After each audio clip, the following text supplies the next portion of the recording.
ஒரு சின்ன கேள்வி, உங்களுக்கு உங்க மேலே டவுட் வந்திருக்கா? எது? லைக் நம்ம கிட்ட எதுவுமே இல்லையே, டேலண்ட் இல்லையே, நம்ம என்ன பண்ண போறோம் அப்படின்லாம் யோசிச்சிருக்கீங்களா? நம்மள பல பேருக்கு இந்த ஃபீல் இருக்கும். ஆனா நான் சொல்ல போற இந்த கேரக்டரை பத்தி கேட்டீங்கன்னா உங்க மைண்ட் செட்டே மாறும். அவன் கிட்ட ஸ்பெஷல் பவர்ஸ்லாம் ஒண்ணுமே இல்லை, ஆனா அவன் கிட்ட இருந்த ஒரு விஷயம் அவனை ஒரு இன்ஸ்பிரேஷனா மாத்துச்சு. அண்ட் வெல்கம் டு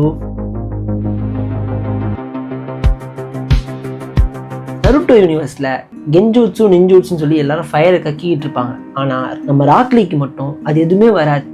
சின்ன வயசுல இருந்து அவனை எல்லாருமே பார்த்து கிண்டல் பண்ணி சிரிச்சுக்கிட்டு இருப்பாங்க. நீ எல்லாம் ஒரு நிஞ்சாவான்னு எல்லாம் கேக்குறாங்க. ஆனா அங்கதான் ஒரு ட்விஸ்ட்.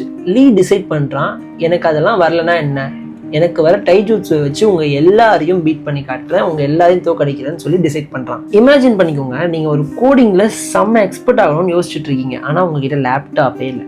இது எவ்வளவு கஷ்டமான விஷயம். அந்த அளவுக்கு கஷ்டமான சுச்சுவேஷன் தான் லீ ஹேண்டில் பண்ணிட்டு இருக்கான். அண்ட் அப்பதான் ராக்லியோட லைஃப்ல ஒருத்தர் வராரு. அவர் வந்து சொல்ற ஒரு வார்த்தை ராக்லியோட லைஃபையே மாத்துது. If you believe in your dreams, I will prove to you that you can achieve them just by your hard work அப்படின்னு சொல்றாரு. இங்கதான் லீயோட ஹார்ட் ஒர்க் பிலாசபி ஸ்டார்ட் ஆகுது. 1000 புஷ்அப்ஸ் பண்ணுவான், அதுல ஒன்னு மிஸ் ஆச்சுன்னா கூட 2000 ஸ்குவாட்ஸ் பண்ணுவான். அவனோட லாஜிக் ரொம்ப சிம்பிள். டேலண்ட் இருக்கும், ஒரு வாட்டி பிராக்டிஸ் பண்ணி அதை அச்சீவ் பண்றான் அப்படின்னா டேலண்ட் இல்லாதவன் 10 வாட்டி அதை பிராக்டிஸ் பண்ணி அதை அச்சீவ் பண்ணுவான். ஒரு கட்டத்துல டேலண்டே ஹார்ட் ஒர்க் கிட்ட தோத்து போயிடுது.